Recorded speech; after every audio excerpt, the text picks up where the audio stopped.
Assalamualaikum warahmatullahi wabarakatuh.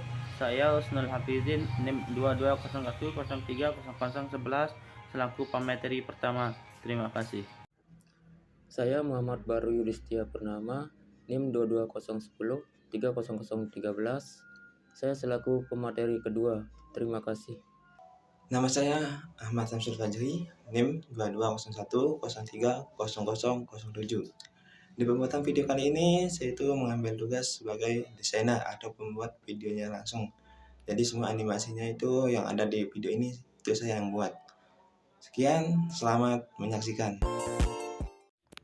Assalamualaikum warahmatullahi wabarakatuh. Perkenalkan, kami kelompok 2 Matkul Kurikulum Pendidikan Teknologi Informasi Prodi PTI Universitas Bumi Gora. Di video kali ini kami akan membahas tentang organisasi dan pengembangan atau metode pengembangan kurikulum.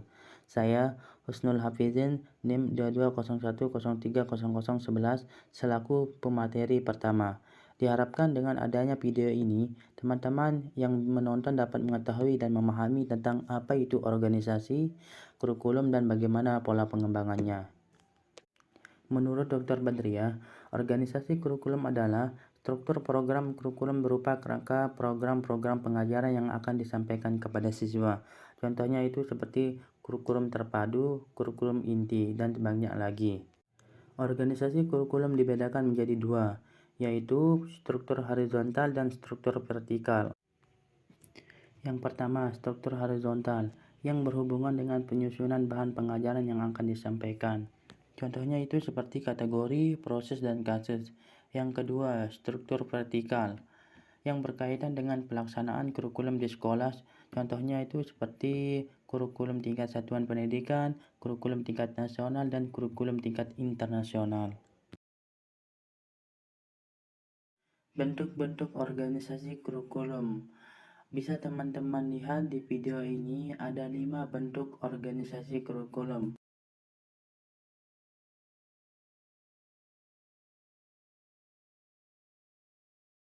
Yang pertama, separated subject kurikulum. Separated subject kurikulum menekankan pada penyajian bahan pelajaran dalam bentuk bidang studi atau mata pelajaran. Yang kedua, correlated kurikulum, mengkorelasikan beberapa mata pelajaran dalam sehingga mata pelajaran yang satu memperkuat dan melengkapi mata pelajaran yang lainnya.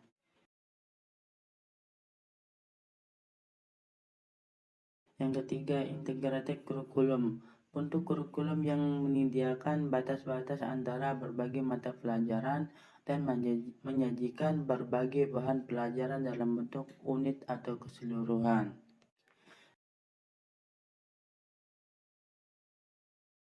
Yang keempat, kurikulum inti, menggunakan bahan dari segala disiplin ilmu atau mata pelajaran yang diperlukan untuk memecahkan masalah yang dihadapi.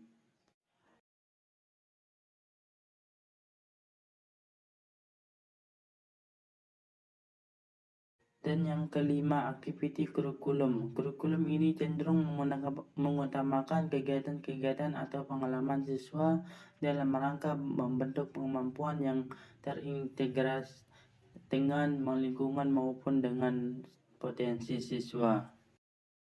Materi selanjutnya akan disampaikan oleh Saudara Yudit. Saya Muhammad Baru Yudhistia Purnama, NIM 2201030013.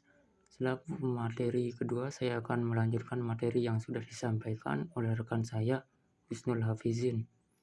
Baiklah, kita beralih ke materi selanjutnya, yaitu mengenai pola pengembangan kurikulum.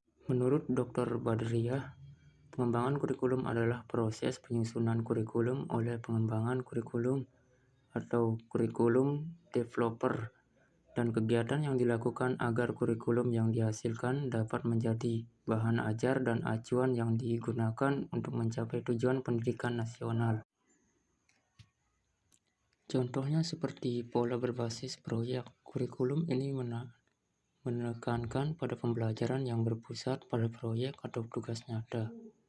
Siswa belajar melalui pengalaman langsung dengan menyelesaikan proyek-proyek yang relevan dan menantang. Berikutnya ada pengembangan kurikulum berdasarkan proses pengajaran. Dibagi menjadi 3, yaitu the subject basic, yang kedua disciplines basic, yang ketiga the board field basic. The subject basic, materi pelajaran disajikan secara terpisah-pisah dalam bentuk mata pelajaran.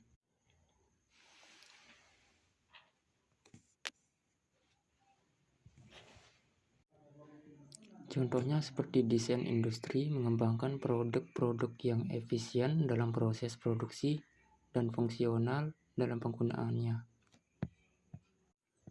Selanjutnya, disciplines basic. Perbedaan lain adalah dalam tingkat penguasaan. Disciplines basic tidak seperti subject basic yang menekankan penguasaan fakta-fakta dan informasi tetapi pada pemahaman. Contohnya seperti desain produk, melibatkan pembuatan produk fisik mulai dari peralatan rumah tetangga hingga produk teknologi. Selanjutnya, the broad field basic. Tujuan pengembangan kurikulum broad field adalah menyiapkan para siswa yang dewasa ini hidup dalam dunia informasi yang sifatnya spesialitis dengan pemahaman yang bersifat menyeluruh. Contohnya kerangka pendidikan yang mengintegrasikan berbagai disiplin ilmu ke dalam kategori yang lebih luas untuk mendorong pembelajaran interdisipliner. Misalnya alih-alih mata pelajaran terpisah seperti biologi, kimia, dan fisika. Selanjutnya ada model pengembangan kurikulum berdasarkan pengelolaan kurikulum. Yang pertama ada model administratif. Diberi nama model administratif adalah Landscape karena inisiatif dan gagasan pengembangan datang dari para administrator pendidikan yang menggunakan prosedur. Gagasan pengembangan datang dari para administrator pendidikan dan menggunakan prosedur administrasi.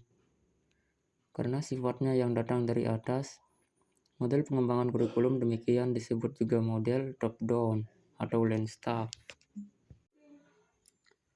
Contohnya seperti mereka memberikan dukungan dan layanan kepada bagian-bagian lain dalam perusahaan, namun tidak langsung terlibat dalam kegiatan operasional inti.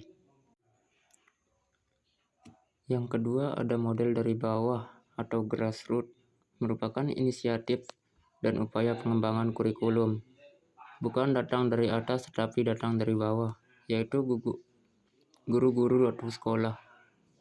Model pengembangan kurikulum yang pertama digunakan dalam sistem pengelolaan pendidikan atau kurikulum yang bersifat sentralisasi, sedangkan grassroots model akan berkembang dalam sistem pendidikan yang bersifat desentralisasi. Diberi nama model administratif atau Landscape karena inisiatif dan gagasan pengembangan datang dari para administrator pendidikan yang menggunakan prosedur administrasi. Inisiatif dan upaya pengembangan kurikulum bukan datang dari atas, tapi datang dari bawah, yaitu guru-guru atau sekolah. Sekian dari kelompok 2, kurang lebihnya mohon maaf. Wassalamualaikum warahmatullahi wabarakatuh.